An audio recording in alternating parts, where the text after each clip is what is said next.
जय गणपति सद्गुण सदन कविवर बदन कृपाल विघ्न हरण मंगल करण जय जय गिरजालाल। आज गणेश चतुर्थी है और आज हम सभी के घर पे गजानन महाराज पधारेंगे, तो इसी की तैयारी करने के लिए मैं भी मार्केट में निकल गई और जहाँ देखो वहाँ गणपति महाराज की मूर्तियाँ अपनी जगह विराजमान थी। बाजार पूरी तरह से सजे हुए थे और झांकियों में रखी जाने वाली बड़ी बड़ी प्रतिमाओं से लेकर छोटी छोटी हर तरह की मूर्तियां शामिल थीं। हर तरह के रंगों से सजी हुई और बहुत ही खूबसूरत दिखाई पड़ती थी।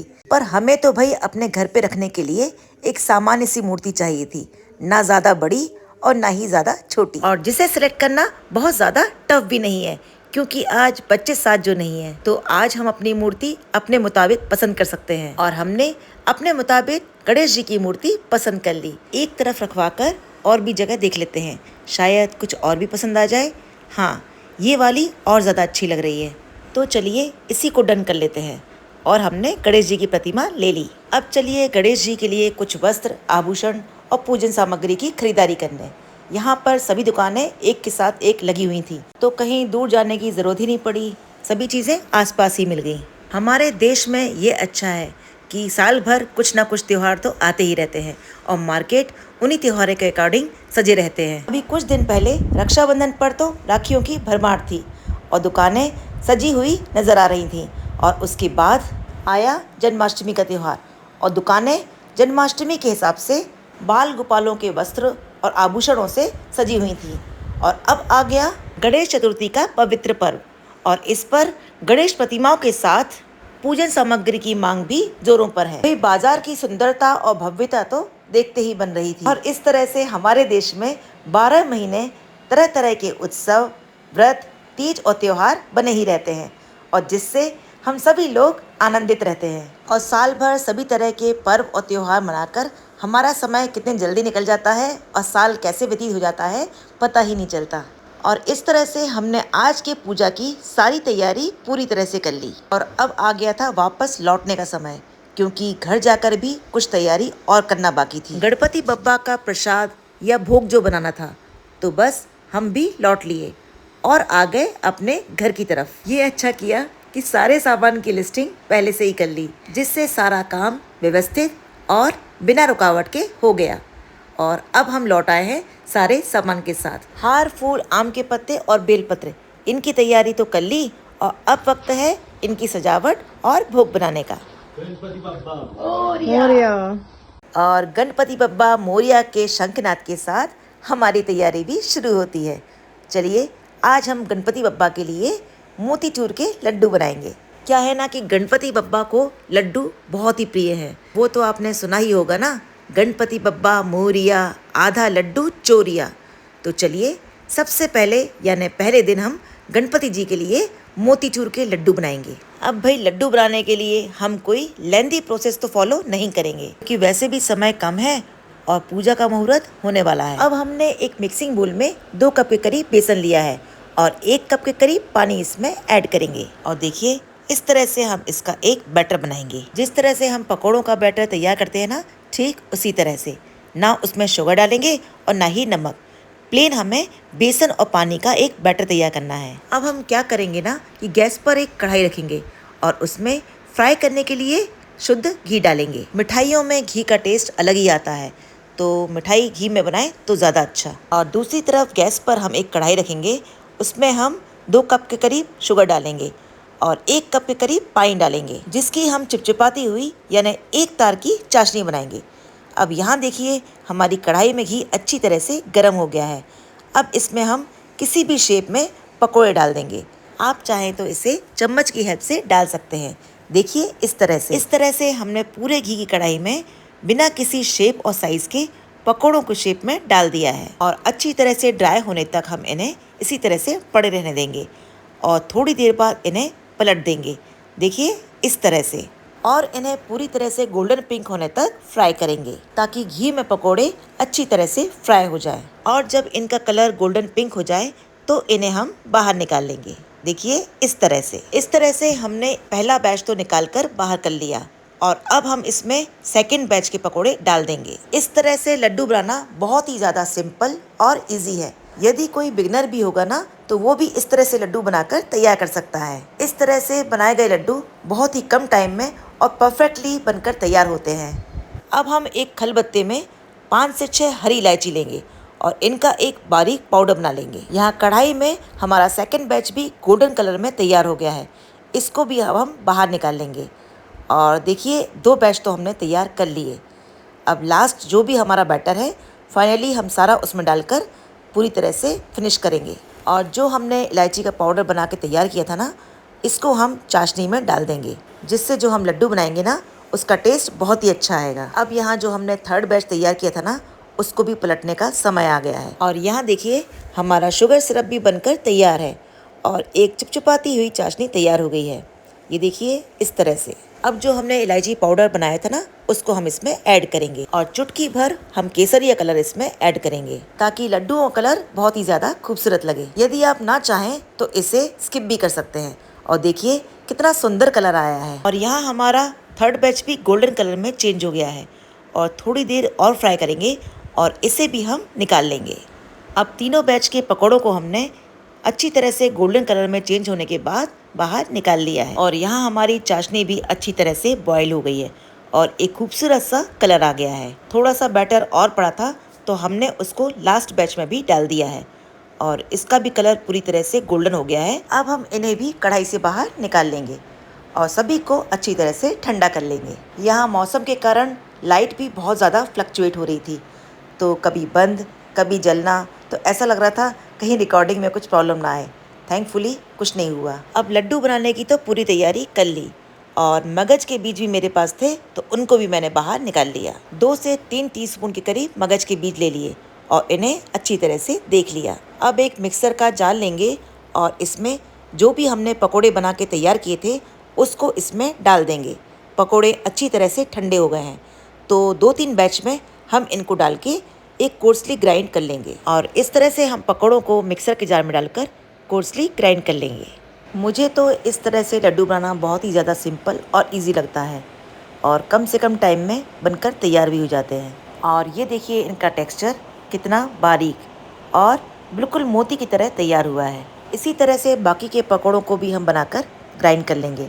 और ये देखिए हमारा सारा पाउडर तैयार हो गया है और सारा टेक्सचर इवनली ग्राइंड हुआ है। ये देखिए कितना खूबसूरत दिखाई दे रहा है, बिल्कुल मोती की तरह है। अब जो कढ़ाई में ये चाशनी है ना, यह पूरी तरह से ठंडी हो गई है। अब इसमें जो हमने ग्राइंड किया ना उसमें मिक्स करेंगे और खरबूजे के बीज को भी इसमें ऐड करेंगे और सभी को अच्छी तरह से मिक्स कर लेंगे। देखिए पूरी तरह से मिक्स करने के बाद कितना सुंदर केसरिया कलर आया है। और अब इसमें जो भी घी होगा उसको 1 या 2 टेबलस्पून के करीब इसमें ऐड करेंगे। यानी लड्डुओं का जो मिश्रण हमने तैयार किया था उसमें 2 से 3 टेबलस्पून के करीब हम इसमें घी ऐड करेंगे और सभी को अच्छी तरह से मिक्स कर लेंगे और थोड़ी देर के लिए इसे ठंडा होने के लिए रेस्ट पर रख देंगे। रेस्ट पर रखने के बाद यह अच्छी तरह से फूल जाएगा। अब देखिए हमारा मिक्सचर पूरी तरह से ठंडा हो गया है और अब हम इसके लड्डू बनाकर तैयार कर सकते हैं। आप जिस भी साइज़ में छोटे या बड़े लड्डू बनाकर तैयार कर सकते हैं। ये देखिए इस तरह से, ये मैंने एक मीडियम साइज़ में लड्डू बनाकर तैयार कर लिया और इस तरह से हम एक एक करके सारे लड्डू बनाकर तैयार कर लेंगे। तो देखा आपने कितनी आसान प्रोसेस है ये और कितने कम टाइम में हमारे लड्डू बनकर तैयार हो गए हैं। ना अलग से बूंदी बनाने का कोई झंझट और ना ही कोई और टेंशन। और देखिए एक एक करके सारे लड्डू तैयार हो गए और लास्ट में ये जो थोड़ा सा मिक्सचर बचा था उसका बन गया ये छोटा सा लड्डू।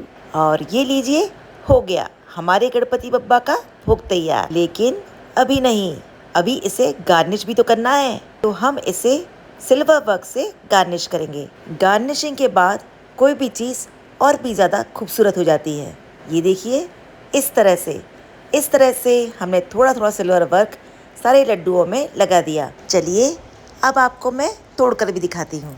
देखिए कितने सॉफ्ट हैं और देखिए कितने क्रीमी, यानी कितने सॉफ्ट। अब हुआ है हमारा भोग पूरी तरह से तैयार। अब चलिए हम कुछ केले के पत्ते भी ले लेते हैं और आगे की पूजा की तैयारी करते हैं। यहाँ बाहर गार्डन में ही केले का बहुत बड़ा पेड़ है और इसमें से मैंने ज़रूरत के हिसाब से केले के पत्ते ले लिए और अब हम चलते हैं भोग और केले के पत्ते को लेकर गणपति बप्पा के मंदिर में।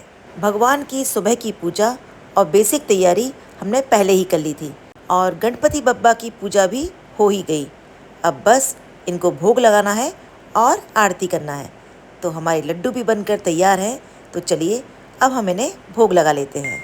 लड्डुअन को भोग लगे संत करे सेवा।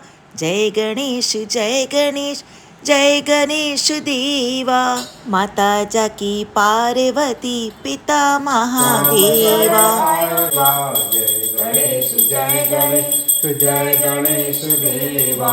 माता जाकी पार्वती। और इस तरह से पूजन के बाद आरती करके और पुष्पांजलि करके हमने क्षमा प्रार्थना की और कहा कि हे गणपति महाराज, हम सभी पर इसी तरह से दया रखना और सभी के विघ्न हर के हम सबका मंगल करना। विघ्न हरण मंगल करण जय जय गिरजालाल। गणपति बप्पा मोरिया।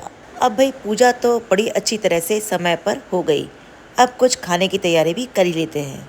रात में छोले भिगो के रख दिए थे और अब इसे कुकर में डाल देते हैं और 2 से 3 टमाटर कट करके डालेंगे और नमक, हल्दी और हींग डालकर 2 गिलास के करीब पानी ऐड करेंगे और 4 से 5 सीटी होने तक गैस पर रखेंगे। आज त्योहार है तो पूड़ी और सब्जी बनाने का विचार था, तो मैंने सोचा कि छोले और पूड़ी बनाएंगे और थोड़ी सी आलू बैगन की सूखी सब्जी बनाएंगे और मीठे में प्रसाद में रवे का हलवा बनाएंगे। तो 2 कप के करीब घी लिया और 2 कप के करीब रवा इसमें ऐड करके गोल्डन कलर होने तक रोस्ट करेंगे। यहाँ संध्या जी भी ठीक टाइम पर पधार चुकी हैं और अपने काम में लग गई हैं। इन्हें पूड़ी बनाना है और मैं बाकी काम देखूंगी। यहाँ हलवा बनाने के लिए जितना हमने रवा लिया था उतनी ही शुगर लेंगे और उसका डबल पानी लेंगे। 1/4 टीस्पून के करीब इलायची पाउडर डालेंगे और इसका हम एक शुगर सिरप तैयार करेंगे। यहाँ संध्या जी की पूड़ियाँ भी बनकर तैयार हो रही हैं और यहाँ आलू बैगन की सूखी सब्जी भी बनने वाली है। यहाँ रवे को हम लो फ्लेम में डार्क कलर होने तक रोस्ट करेंगे। यहाँ आलू अच्छी तरह से गल चुके हैं। हल्दी पाउडर ऐड करके कटे हुए बैगन इसमें डालेंगे और अच्छी तरह से मिक्स कर लेंगे। यहाँ बैगन की हम बहुत ही कम मसाले में सब्जी तैयार करेंगे जो पूड़ी के साथ बहुत ही ज़्यादा टेस्टी लगती है। यहाँ शुगर सिरप भी पूरी तरह से बॉयल होकर तैयार हो गया है। इसको हम रवे में ऐड करेंगे और सभी को अच्छी तरह से मिक्स कर लेंगे।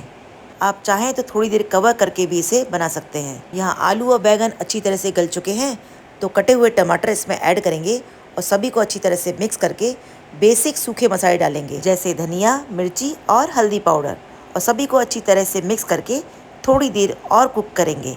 यहाँ पूड़ियाँ भी ऑलमोस्ट बनकर तैयार हैं और हलवे ने भी पानी को पूरी तरह से सोख लिया है। अभी कुछ देर और इसे इसी तरह से भूनेंगे। यहाँ आलू बैगन की सूखी सब्जी भी बनकर तैयार है।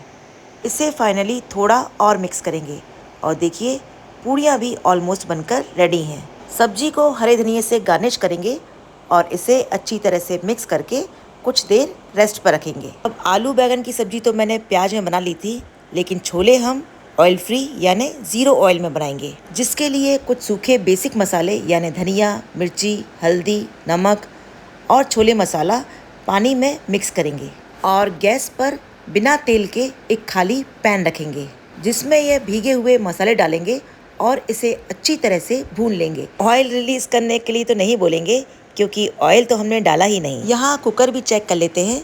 देखिए हमारे छोले अच्छी तरह से गल चुके हैं और जो हमने टमाटर डाले थे उसको मिक्सर के जार में बारीक ग्राइंड करके अपने मसाले में मिक्स कर लेंगे और अच्छी तरह से भून लेंगे। 1 टेबलस्पून के करीब छोले हम मिक्सर जार में ग्राइंड करेंगे और अपने मसाले में मिक्स कर लेंगे। इससे हमारे छोले की ग्रेवी और भी ज़्यादा थिक हो जाएगी और टेस्टी लगेगी। तब तक हम गणपति बप्पा के लिए भोग निकाल लेते हैं। क्या है ना कि जब भी हम अपने लिए कुछ बनाते हैं तो गणपति बप्पा या भगवान के लिए ज़रूर निकालते हैं। अब देखिए मसाले की ग्रेवी कितनी अच्छी तरह से बनकर तैयार हो गई है। अब इसमें बॉयल छोले ऐड करेंगे और सभी को अच्छी तरह से मिक्स करके और थोड़ा सा हरा धनिया इसमें गार्निश करेंगे और कुछ देर कवर करके इसे बॉईल करेंगे ताकि सारे मसाले एक दूसरे के साथ एब्जॉर्ब हो जाएं। इस बीच छोले मसाले भी मैंने ऐड किए थे तो इसे अच्छी तरह से मिक्स कर देंगे। अब देखिए ऐसा लग ही नहीं रहा है कि यह ऑयल फ्री यानी बिना ऑयल के छोले हैं। हरे धनिये से गार्निश करेंगे और इसे अच्छी तरह से मिक्स कर लेंगे। ऐसा लग ही नहीं रहा है कि यह बिना तेल के छोले हैं। क्या है ना कि जब भी मैं पूड़ी या भटूरे बनाती हूँ तो छोले हमेशा ऑयल फ्री या बिना ऑयल के बनाती हूँ ताकि गिल्ट फ्री होकर खा सकें, क्योंकि पूड़ी जो है ऑयली है तो छोले बिना ऑयल के अच्छे लगेंगे और बिना गिल्ट के एंजॉय करेंगे। Have a nice day, bye bye. जय श्री गणेशाय नमः।